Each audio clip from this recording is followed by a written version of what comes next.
wo misio ono kra no ne ye exchange ye se wo dwane na ye se ja ye kana to ne tuo kan no na se flimsy excuses na ya wo mo edeba eno ena womo empanifo eka ede a kire president ya oda ekuo ya no ewo empotamo Anthony Namo wono na de atoja ewo bra no omudi 44th anniversary remembrance service emu no wo kire se nipa miensa bia womo ya bo mutuo ya no mo ye high court judges a womo nyina no asem kase se pa na eto wom obehwe na asem kase bi se ya wobi ko ne ba bi ye se ye de asem ato ne so na prosifo akwache no na ye ntwan kura mfa ne nkokọ tu nko di na asem ma ye hu sampa asem no kra bia na wonim ho hwe na nso prosifo na de mra na so mo nsem abuo nipa ko kumfo omo bu na tan wo kwan so na omo bonitu akunu womo wi a na mo betwe statement a ento asomo bia na womo de aba eno nti Ghana Bar Association for Penifo Anthony Namo kire se saade we ya ekoso wo man Ghana mu no de womo dwene ho a womo nte ase eno nti womo ka de a kire Ghana mpanimfo titripa ne IGP se ne Black Maria no mu no na mampani so mfa na nansi fom na wo munyai sa awuruka sem na wo mudi o man Ghana mu na Ghana no enye wo dia Anthony Namo ni nsemu nie their true operation extrajudicial Millet Aziz Idrisu alias Balasa Safian Sebi Shamsuddin Mohammed Nobel Anwar Zoya Akupa Wabin Niansani Akongo Abelba Morgan Amaba Ayuba and 3 other persons that are killed and they are understand they come from Navrongo. It is very disconcerting that they will hear rumors come and fish out young men pretending to be sending them to Accra and then they murder them on the way. On this occasion, whilst we are talking about rule of law and abduction, this is an appropriate forum for us to call on the IGP, call Baba Nanga and his squad and to order, because you are killing people without giving them the right to be heard. So IGP is known, the work that the Black Maria is doing in Bonga or Upper East region leaves so much to be desired.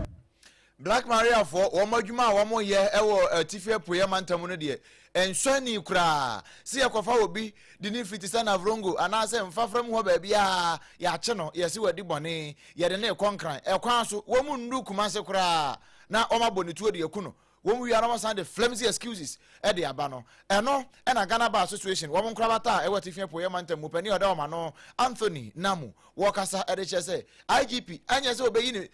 o ma ne ntona sum se wo ba be ni Black Maria for na free ho anase wonye o makasa kire nyesa wo betu so atua wo asante mantamu no empanimfo a wo mo ekasai eye wonom asabio wonom eye nwura e wo mo fia na wo mo ede ama wo mo twia boboye wo behu enkran hakora bi wo hanom aboboye na ne wo mo abobbo no platform tententen ni ede ne nam afiafie mu afei edwadwa mantamantam ni yesesa bola na wonom agi usika kakra na bola no wonom hye bola no quantity ne dodo na wo de achaje wo asante mantam fo sese de wo mabre otum wo mo jeje bola no ya wo use sa tricycle aboboye no wo mo so mato wo mo buum na buo na wonom atum no kra no enkan ha wo mo enso no omba be fa bola no a wo mbe ko ne bi wo kra wo gate ho ana prage na ya aboboye na sei wa fa bola na wie na bi wo mu dada no a wo ti heat ni efiri mu ba no a esuhnim na wo yi wutie no na sei na esiugate ho na ne wunya hwene ebi nso ho no mu a otukọ kakra be nwansa kwantempon ni fifini baabi ne wakoka ho na bola no so hyase se eyigu fom a wo mo nsesa esanse ono na yi no otwi no enye papa wo mo ka kire empanimfo se wo mo mo ani nkọ wo mo ho yie na wo mo famra kiti bi ento amfa mo sanse musu matoto buanim matoto buanim nso a afide na muri adwuma re hya da anya papa sa na esese na yiyi nwura egu empotam by heart na ne nyina kanfu ano wo mo se e wo se wo mo hye na wo mo aprage ya na wo mo abobo ya na wo mo de sesa bola no wo mo echa ase de ko maintenance ebia na wotwe bia na hu se bia enkoyi a wahwe no kwakoye sanse sika na woje no eye sika eso wo mo ne yensem twani ba wa bedu ya wato nkra efra santemantam mu ebre yen no wɔn ne no atwetwe saa nkɔmɔ yi. wɔn mɔmɔ mu atantanta wɔbɛfa na pampers wɔbɛfa ɛkwan mu kura ne tintimi wɔ basabasa ade no yɛ ni nye ho nti wɔn hwɛ no mu nya fa ball a ne nti ni sɛ wonyɛ maintenance yo ɛwɔ sɛ ne bia wɔma maintenance etimi yabobo ya because awɔ ya bebre wobɛhu a fa ball a na akogya ne kwam na edi go so kura ni sɛ nke di go suro mu kura wɔn ya na kankan na eyi egu kwam mu saa nti wɔ sɛ ne bia wɔn yɛ maintenance na no yɛ din sɛ wɔ usi kwaso na wokɔ ka ekwam ɛsɛ wɔ man ɛsɛ 2026 yɛsesa nneɛma mu kakra tɔda wonam go slow mu kora na abobo ya bi wɔ hɔ no ma ɛnyɛ kama na afa ball a na edi go slow mu na de cent tantantan ɛbɛ kuro nim nti nkebetimi a sɛde wɔn si fa no wɔn fa no sɛde buroni ne ɛyɛ ne pɛpɛɛpɛ ɛma yɛ sɛde ɛbɛyɛ betimi aboa yɛ ne wɔ man na mfa yale foforɔ sɛ yadeɛ na dɔɔso yadeɛ basa bebree ɛna ɛba nti yadeɛ no nso nam mframa mu nti yɛsɛ ɔmu fa no sɛde ɛbɛyɛ a ɛbɛboa no mu pɛ rɔba bi nso de kata so sɛde ɛbɛyɛ a yɛn nso yɛbetimi anya ahotɔ ɛde atena kuro yi mu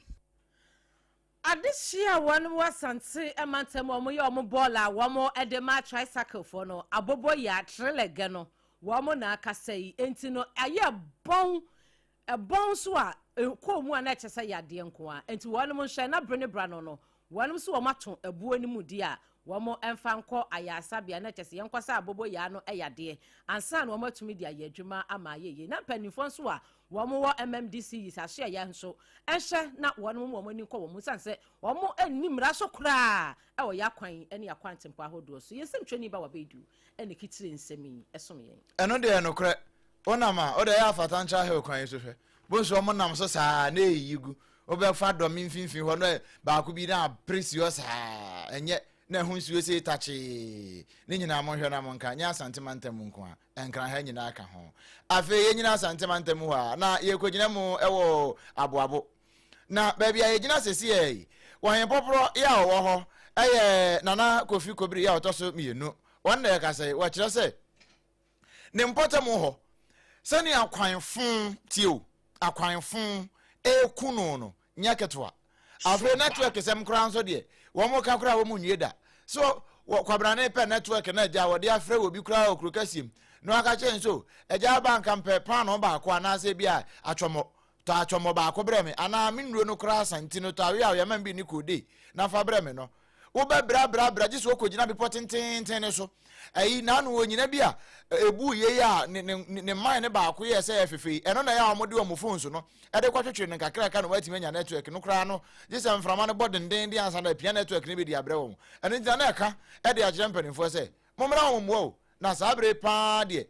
je se aya asem kase pa na o de kire nsem no mo aboabo ha no ye ha obibiri ofri me road no so ba ekure so a akwansine nan na bia ye tisisi ano simple o ba ekurum ho a se be ya obeduro no no wabre kwa no nye kwa no tutu asei boafo wo he de koto aban ni mu a se la ye hwehwehwa ehu de ekoso amakura ye tisu sisi ano se bi opemfo bi wo a anaso obi yare a se be ye mpo ye de no beduru kwa mu no na se nyame anye ya domo a bia na oba no sempi mama wa asase eye yampia no osum na bibi sase ye hia sase ye be chip compound na ye de amakuru ya mana boye akwachire wo biebi omo si koduru ba bi no omo jai abaye ba afoforo ehu se oto aso aman nti akoye hawo bi e wo eso na kura ye teso no so enso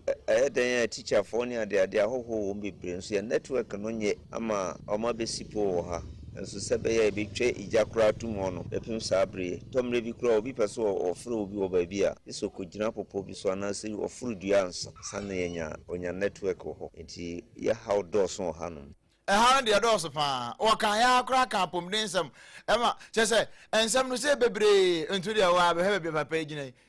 na we be ye ko a yisa wo firi kogina park so ana akogina dua yi esi akire ho ikogina dua yi so ansana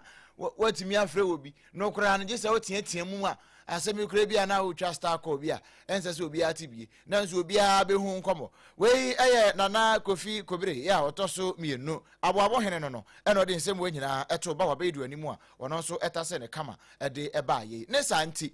se o mu twa to telecommunication deɛ na ɔma ba besie no ade ama ɔmo po no ɛso ɔmo twa gyatum nanso bi ana aseɛ hɔ no wɔn miamia aseɛ no yie na nakɔgye gyesi company limited wɔn na to adansie oni ma papa no ɛno nti kɔ na so yɛ na mo nkɔgye bi sisi a ɛkɔ ba gyesi sempremo na daworoma ɛna wɔn ma iron rod ɛna cement roofing sheet ahodoɔ na doa plywood building wires ni nyinaa udru ɛkɔ ba gyesi sempremo na kachia wɔn ɛna tɔn saa ne ma papa yi nyinaa utobi na sɛ ɔde yɛ ade papa wi a yɛ ba bɛpa ho dawuru na bibia timi ayɛ fine no ano no wama ho akwankyerɛ ne afutuo na bibia ayɛ fine afei owie ne abɛtɔ bia no wɔde guka mu de kogya free wɔn nso nte sɛ wɔn mu a wɔn so wɔn yɛ bi enso bɛhwɛ no no wɔn de saa ahyentuadeɛ no de ato ne yɛma ne so na wɔde akogya so o me de kogya nso boa watua ɔkɔba de wɔn te saa koraa wɔn de saadeɛ no ɛyɛ 1 cedi a 1 cedi bɛsan de ato ka mu de akogya free ne deɛ no ɔno na Century Steel for bɔ na ba so sɛ outstanding services wɔn de ma no wɔn ma ne truck kɛseɛ ne trailer baako ka ho sɛ wɔn fa ntwe Ghana for nneɛma nkɔ 2023 no ya ogusu a wɔde bɔ adwuma ɔyɛ maintenance kama ɛde kɔ yie pa ɛnkran kuma sɛ Ghana ha ba bia wɔwɔ hɔ frɛ 0204 355 040 0204 355 040 na one ekoba sempremu abo enkomo anopa etwiri wosin yie mesrɛ pa sɛ wantwiri yie bɛha me ɛne sɛ wo twiri a na ode Leicester Ghana Limited wo mo ya street paste ɛne ne brush ne me no na me de twiri sansa anopa enwumrew ubetwiri wo sen na akoyi a ode fa whitening fa herba ana total care abusua ne nyina bɔ mu nyina mo ho ban de free njempre nkomi ne yade bia ne mo adidi sen ase ɛsɛ osi achi ama ahwe ye kura na osi betutu agu anu afra bra wo didie no ɛsɛ ne nyina na afia ba ho sen anya ahoden na tintim na bodom pima beti gigrew na bia tumi aye fine Leicester Ghana Limited ɛna de sɛ nupa edi aba ɛyɛ ya street paste ɛna ne brush ɛnya na ɛwɔ shops ahodo nyina mu nemu sɛ wo pedodo na wonsu atu aton a ɛyɛ no afra number didi suyi 0501 619 588 0501 619 588 and 0501 390 338 0501 390 338 na only yen abonkomo da bia ya na meka sa asem we sei hwe ayasa bia bi wo Ghana ha wono yade bia wo de kona kache a ehora nkwadu ya nesi enti wo bomoden ahwe no ama wo nkwa na wo de apomden pa e de kofie eno enti yade bia wo de du na kache a wohwe na watu ase ma apomden na wokɔ eno ano no nanso sese ni Ghana fo di nim sa ya asabia no eye ma menkyere wade entini bi eye tia te se na alo ahoma no na efiri woto ase fa osire mu ho saa no na nkokom ho no a de besiwu na ntu ho saa ya eno no se ho te twoma se kim ne brofo de siatica na saa siatica no se ka wo a wanhwe yi a ebetimi atwetwe na fe ebu agu ho wanhwe yi pe na wo betena wheelchair mu mempesa saa de ne beduru kura eno de enemre yi kura no wonan mienu mpo no na nanu nsuo to ya iri afa nkrofo yi na wonan koye baako agye se etamwo mesere opa mra saa bre ne ndu ho pomode na fo ne kire mu e wo 21st clinic ya kache doso Tantra Health Temakaswa Kumasi nso ye bia to ayi SOMPA FM won yebutu osunyan tachiman kranza takwa de brekum go so oboase Ghana ha de hefa eno nti Freya nsesi a bra wo ha obi aba wo nipadua num titiri pa ne se oya ona nte kakra na osire mu twetwon oya se mazupu na ache wo na sa na nse na ache wo mfa nkosha na nse eya yade bia ebebubu agu fom ena ebo wo nka yesa no ko 21st clinic na yemfiriu na fe yemfadro entaso na bibia enko yemfama wate ene yenkasa e wo 0540 311311 0540 311311 ofra ye ne a ye beje oso ba bia ye nkrabata ne ben wo bia no ye ba kire wo na woni yen edikasubo mu wo madaworoma ene wo maso ye sene a ye de kase anopade no ebre wo ma ye na ne ye ho ene botata mienu pe ye ba kase ne nto aso ye de ma wo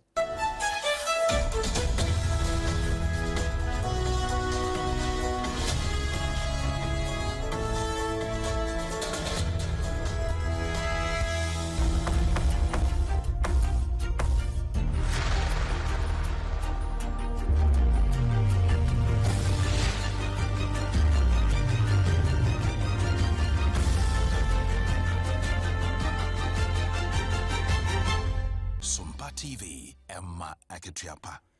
Ebusia sompa market ya pampa yada mo nyina mo ase se monya branya daje atwen yen ma yaji aboafo nkratso abaye to ensem ne so na ye kwa santimanta mo na de wanu nsem we firi ho ba ye no na emu edu pa asantimanta mu upie mu a na the base movement wanu nkire mu se wo mo eye work wo ho na ne ejai na se wani na nse ka kire bra Facebook ni so si abehwe the base movement no na wanum agi wam yellow na ne wanum eye work e wo Kumase Asante Emantamu na work ya wanum ye no sa na nye wanum nkoam adehia wam awie suku ya wam titifie ya wam nya adwuma nya wam asanso ada ne parasite no wam awofo e na afi wam boyfriends ne wam girlfriends so no wanum kwadwan ne ye na asemu a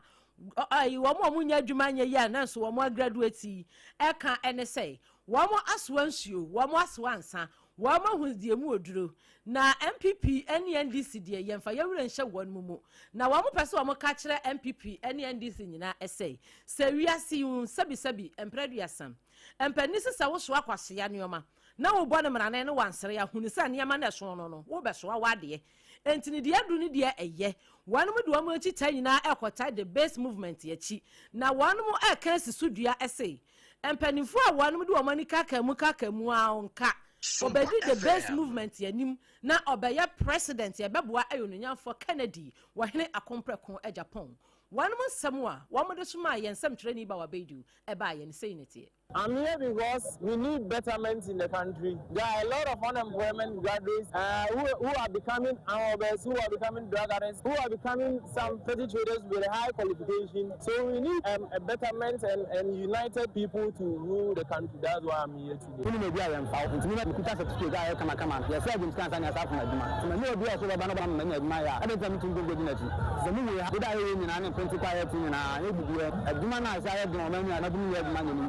I was really disappointed because I was looking for a better Ghana, a very good Ghana that we can all benefit from. But we didn't get that chance. I wasn't able to go to school. But I know that when my daddy comes, Kennedy Japan will provide education for us all. I will be able to go to school. I want to further my education. So you're just a bit third force to be already. A buy, but me about competing with NPP, NDC, and any more to your person. But the new school, my boys, man. Adehye bia wanum awie suku ahodo wo mayim wo teacher training ka ho nursing training university na wo nyina nya adwuma nye no wo sese de the best movement ho na wanum hope ni nyina ewonti wo de wo ho akwakodore wo na opani a wo pese wo di odi anim na eboa na obeyo mampani ayono nyafo Kennedy wo hina akompre kwa Japan ensem nyina no yensem training ba wabedu asante mantam wona de bai eno na papa no bo nwum no obeti asie do wo wabusuafo do wo adabato ne bedu suo no ne yebehwe we eya asante mantam nti enyina ho a ne enko Kumasi International Airport na yemfa flight number 93.1 na fe yentinsim enko America na yenko JFK airport ho na yenko fa bimfiri ho enfamrew na America ba bia ejina sesi e no wamo semi wafa krom ho Donald Trump ne krom wamo di wamo finshia ahanu ene aduonum 250 years anniversary tese America for wamo anyini pa abusia na behwa de maye anniversary ya wamo di heat wave sese wiemu ya hye wa America no enye ketwa no ntikura na world cup ya wamo boimpo no wamo edru ba bia 23 minutes akwa 24 minutes bia no na wamako hydration break sansa na heat gina ho no nya asem kuma no na no ebi kura mposi ye ewo Kiestama ni kura mu ho wo UK a eno kura nam so ma empo ano kura no still na manfo ohuo mo ho anya asem kuma na eno na ye se we de heat wave nyina mu no ye musa America fo no se ye ka se o ya America ni kura no a ede ne danso ewo mu so bi ka se o ya America ni a wan ka sa o nam ho a so ya America ni se bia na no Ghana de ya yes ye Republic Day ya manfo kura se Republic Day yim fatak so se ye be di ne di hu holiday wo Ghana hai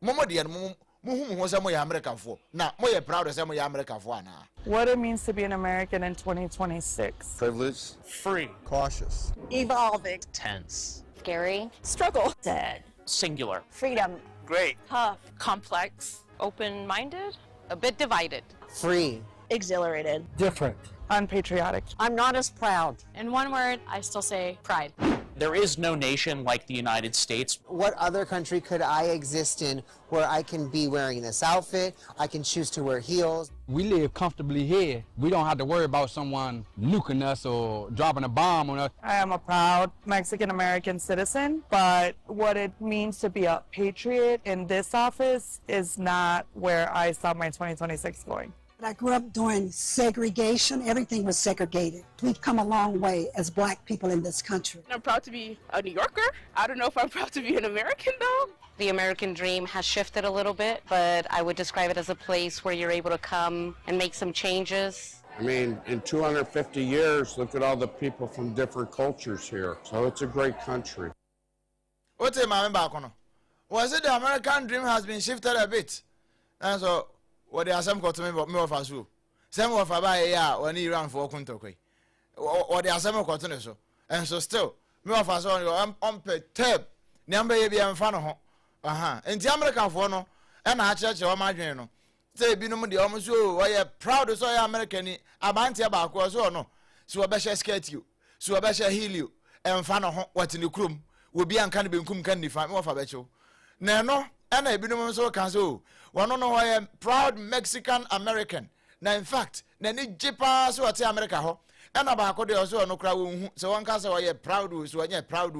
We be crowd on the also patriotic. And on the Musa no da sa de achi no nya bi adi no akoda ne dia no. Wo enti America fo no wo mo de no enti o ba bia. Sane na Ghana fo bi no mo kire o ma adwen no. America fo so na kire o ma adwen. E de afa ho no. Nra sane ye hiti e ku wo mo wa America no. Na nya asem kuma eno na wo mo ne yansa ntwerefo ne bo nkoma wo mo ekireche wo madwene e de efa ho no abusia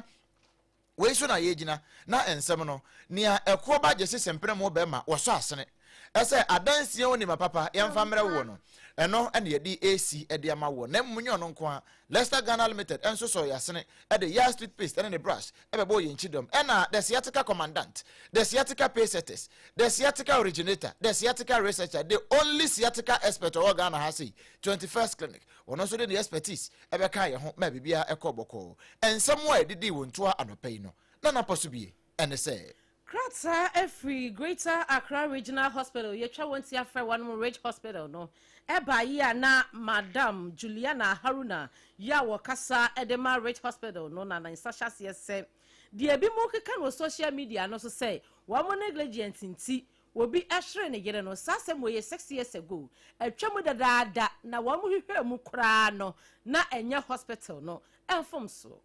sasa ne di utrim Wamo agape ya wamo hwe yen etie yen kama pen eno na Ghana ba association fo aka bidi atoso kire se wamo wa Upper East no wamo si prosifo se wo kwachi suspect awo emfinfin ho so wode ne bankran ebi kra no wamfa na nko bia di utrim wei no wode ne ba so wode ne ba headquarters ya kwan no mabone to di aku no wamo ka de a kire prosifo titu ni Black Maria fo no wamo adwuma wamo ye no enso ani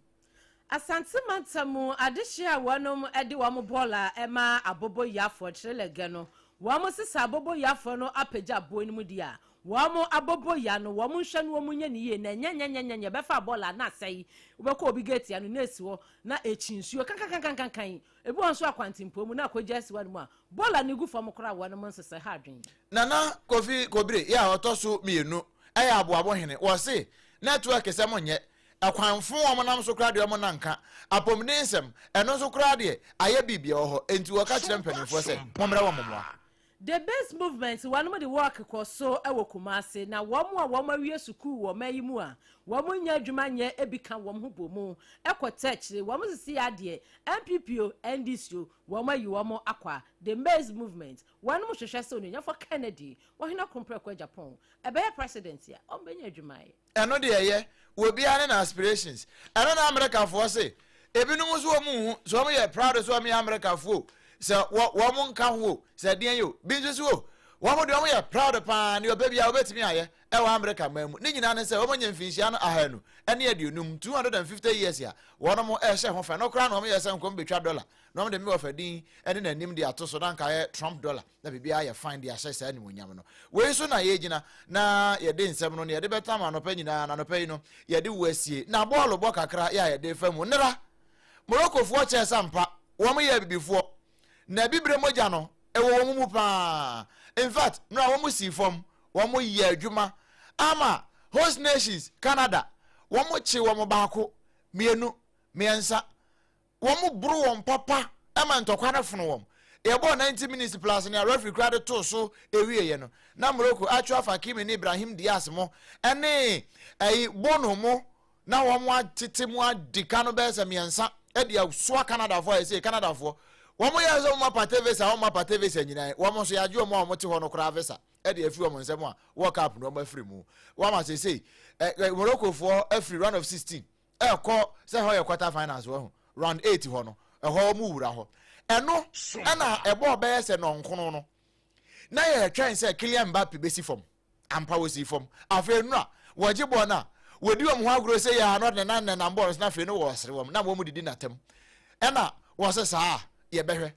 wode bo ne koduru eti mo na obi di ne ho kan no ogya na ho to from penalty ena okogi na ho aso wo bebo aso wo mo na demu panyan wo mo abate enra me say wo mo ene nkrofo edi siye na Paraguay fo no say Paraguay ho na wo mo say no mo na namase ho na no mo nim say bikrem panka wo mbeba be ye bibia ma round 16 enra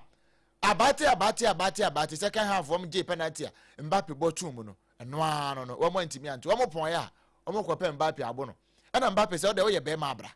won temenka me bo Real Madrid won temenka en wo mo ni wo mo de yam so a eno kra no nye Didier Deschamps mo na be patapata ya ka Mbappe bufu de ne captain amban kra twa obi ani so enra na ye course no ntie sei Morocco wo mo ne France fo na ebe hia no na ya awre fo sem no Morocco ne France na ebe hia na ene matches wo ho ene matches e wo ho no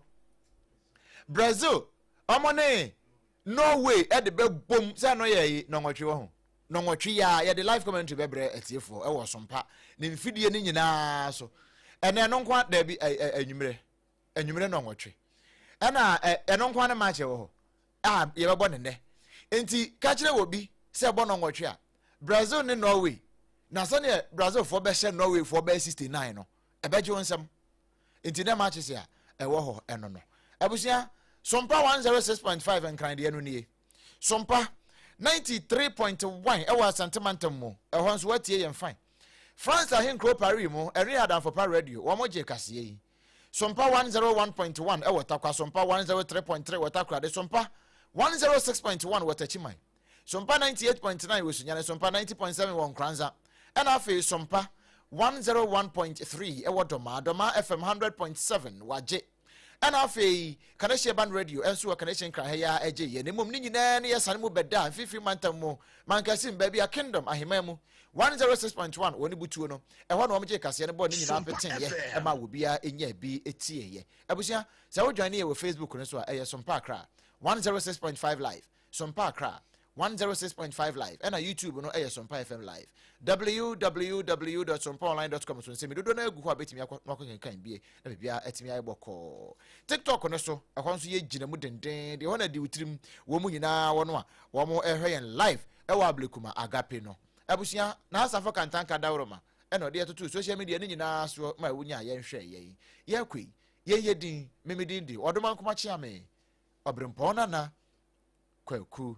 ampoma meni aba abena bedu adepa kofi ya metiefo nyina